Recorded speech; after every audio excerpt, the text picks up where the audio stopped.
How to start investing for beginners part 1।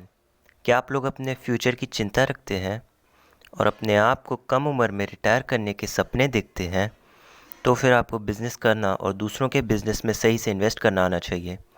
लेकिन मैं आप लोग को कोई शॉर्टकट या फिर इजी तरीका नहीं बताने वाला, बल्कि 6 ऐसे रूल्स बता रहा हूँ जो आपको फॉलो करने हैं एज अ बिगिनर। मैं आप लोग को कुछ नई बात नहीं बता रहा हूँ। अगर एक सक्सेसफुल इंसान इन रूल्स को जब मानता है तो तभी वो दूसरे लोगों से ऊपर उठ पाता है, पावरफुल बनता है। ये वीडियो थोड़ी बोरिंग ज़रूर हो सकती है, मगर मैं चाहता हूँ आप इसे पूरा देखें। ये सीरीज़ का पार्ट 1 है, बाकी पार्ट्स भी आ जाएंगे और स्किप मत कीजिएगा। विदाउट एनी बकवास, let's start the lecture. Thank you.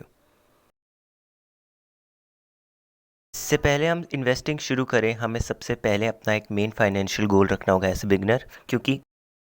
क्योंकि अगर अगर आप बिगनर हैं तो जाहिर सी बात है आप में चुल मचेगी जल्दी पैसे कमाने की, जो कि गलत है। आपको ट्रेडिंग भी करनी है, एफिलिएट मार्केटिंग भी, रेफरल, सब ब्रोकिंग। आपको ये बिज़नेस करना है, वो बिज़नेस करना है, और फ्रीलांसिंग इन पैसिव इनकम के लिए। तो यहाँ पे आप गलत हो जाते हो।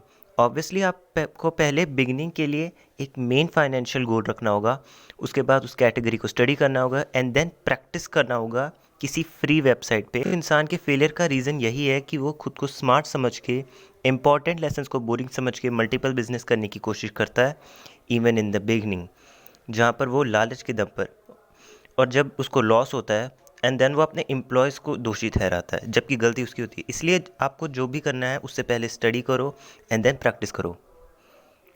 और अगर आप पढ़ाई या जॉब करते हैं तो एक शेड्यूल्ड के टाइम के हिसाब से आपको टाइम देना होगा। आई नो ये शुरू में थोड़ा एग्जॉस्टिंग हो सकता है, आई नो मुझ पे भी ये हुआ है, but I pray to God के टाइम के हिसाब से आप इसे एक हॉबी की तरह ले लेंगे। देखिए, अब बिल्ड इन इमरजेंसी फंड से मेरा मतलब ये है कि अगर आप इन्वेस्टिंग करते हैं और शुरू कर दिया है और आपको थोड़ा बहुत पैसा आना शुरू हो गया है, तो आपको अर्निंग के साथ सेविंग्स भी करनी होगी। अगर आपको पॉकेट मनी या सैलरी मिलती है तो आपको 50% उसका सेव करना है, 25% आपको उसका किसी जेन्युइन प्लेटफॉर्म या फिर किसी कमर्शियल प्रॉपर्टी में सेव करना है, जहाँ पर वो आपके पैसे बढ़ते रहें और आप बिना कोई काम किए आपके पैसे बढ़ते रहें। मान लीजिए आपका एसेट आपको पैसे बनाकर दे रहा है, आप उससे बहुत ज़्यादा सेटिस्फाई हो गए हैं, आप पर मल्टीपल बिजनेस के आ गए हैं थॉट्स, इवन दो आपके पास काफ़ी एक्सपीरियंस गेन हो गया है, बट भगवान ना करे आपने इन्वेस्टमेंट में गलती कर दी और अब आपको अपने पैसे जो खोए हैं उनके भुगतान के लिए आपको लोन भी नहीं मिल रहा है। तो आप ऐसी सिचुएशन में अपने उन पैसों के पास ही जाओगे ना, अपनी सेविंग्स। इससे फ़र्क नहीं पड़ता वो कितने हैं। ये कहते हैं अर्निंग के लिए एज नहीं रिक्वायर्ड होती। हर इन्वेस्टमेंट कुछ रिस्क लेने के बाद ही किया जा सकता है।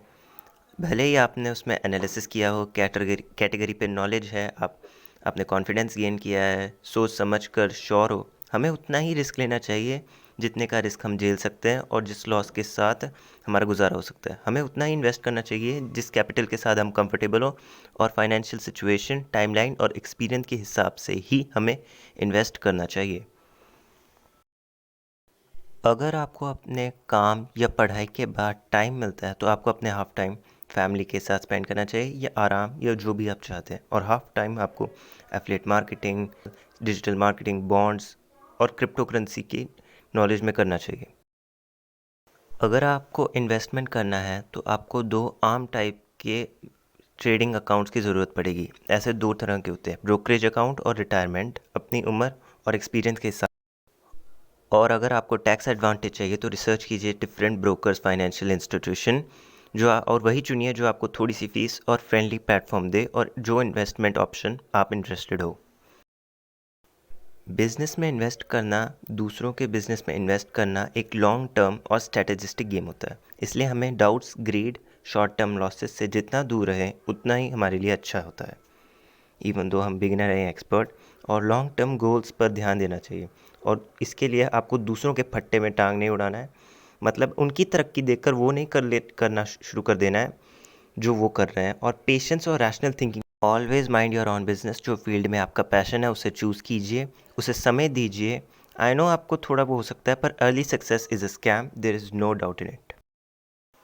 सो दोस्तों, आज की वीडियो के लिए इतना ही। मैं आपको पहले ही बता रहा हूँ, मैंने आपको कुछ नया नहीं बताया, सिर्फ सही ढंग से बताया। ये वीडियो थोड़ी बोरिंग हो तो माफ़ कीजिएगा, मैं अगली बार ध्यान